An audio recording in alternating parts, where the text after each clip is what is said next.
Facebook বলেছে তোমরা সফলতা অর্জন করো, তবে আমি যে কথাগুলো বলেছি আমার কথাগুলো একটু মেনে চলার চেষ্টা করো। আমি যেভাবে তোমাদের চলতে বলছি তোমরা এইভাবে চলো। আমি যে নিয়মকানুন করে দিয়েছি, যে সুন্দর রাস্তা করে দিয়েছি, এই রাস্তা দিয়ে তুমি হাঁটো, তাহলে তোমার কোনো সমস্যা হবে না। আর তুমি যদি আমাদের এই সুন্দর রাস্তা থেকে অন্য রাস্তায় চলে যাও, তখন কিন্তু তোমার সমস্যা তুমি নিজেই ডেকে আনবে। এই জন্য কিন্তু কর্তৃপক্ষ দায়ী না। এই জন্য আমরা খুব বুদ্ধিমান, আমরা খুব শেয়ানা, আমরা খুব চালাক মনে করি নিজেদেরকে। কেন জানেন? আমরা তো কারো ভিডিও দেখে না, স্ক্রল করে করে চলে যাই, কাউকে সাপোর্ট করি না, কাউকে কমেন্ট করি না। কারো ভিডিও যদি বারবার আমাদের টাইম লাইনে আসে আমরা অতিরিক্ত বিরক্ত বোধ করি। এটা করবেন না, কেননা আপনাকে ভিডিওটা আমি সাজেস্ট করে পাঠাই নাই, আমি ট্যাগ করে পাঠাই নাই। এটা কে পাঠিয়েছে জানেন? ফেসবুক কর্তৃপক্ষ পাঠিয়েছে। আমার ভিডিও, অমুকের ভিডিও, তমুকের ভিডিও, এটা কিন্তু তারা পাঠায় না, তারা শুধু কাজ করে, ফেসবুকের নিয়ম অনুসারে কাজ করে ভিডিও পাবলিশ করে। আর সেই ভিডিওগুলো আপনার কাছে গেছে, বুঝতে পারছেন? আর সেই ভিডিওগুলো আপনি দেখবেন না, আর আপনি সেলিব্রিটি হয়ে যাবেন, ফেসবুক থেকে টাকা ইনকাম করবেন, কি করে ভাবছেন? এই স্বপ্ন আপনার কোনোদিন পূরণ হবে না। এই স্বপ্ন পূরণ করতে গেলে আপনাকে এদের নিয়ম কানুন মানতে হবে।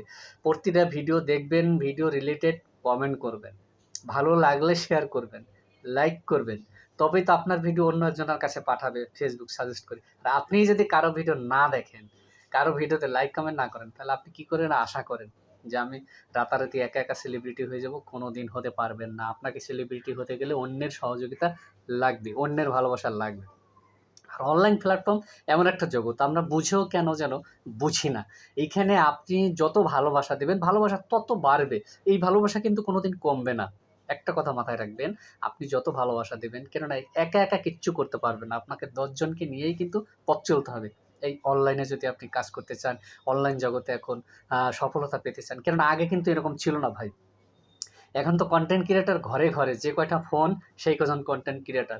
আর একটা চ্যানেল না, একটা পেজ না, হাজারো হাজারো পেজ সেরকম করে রেখেছে। এক একজনের নামে 4টা 5টা ইউটিউব চ্যানেল আছে, 4টা 5টা পেজ আছে, ফেসবুক আইডি আছে, বিভিন্ন ধরনের ক্ষেত্রে তারা কাজ করে, ইনস্টাগ্রাম আছে।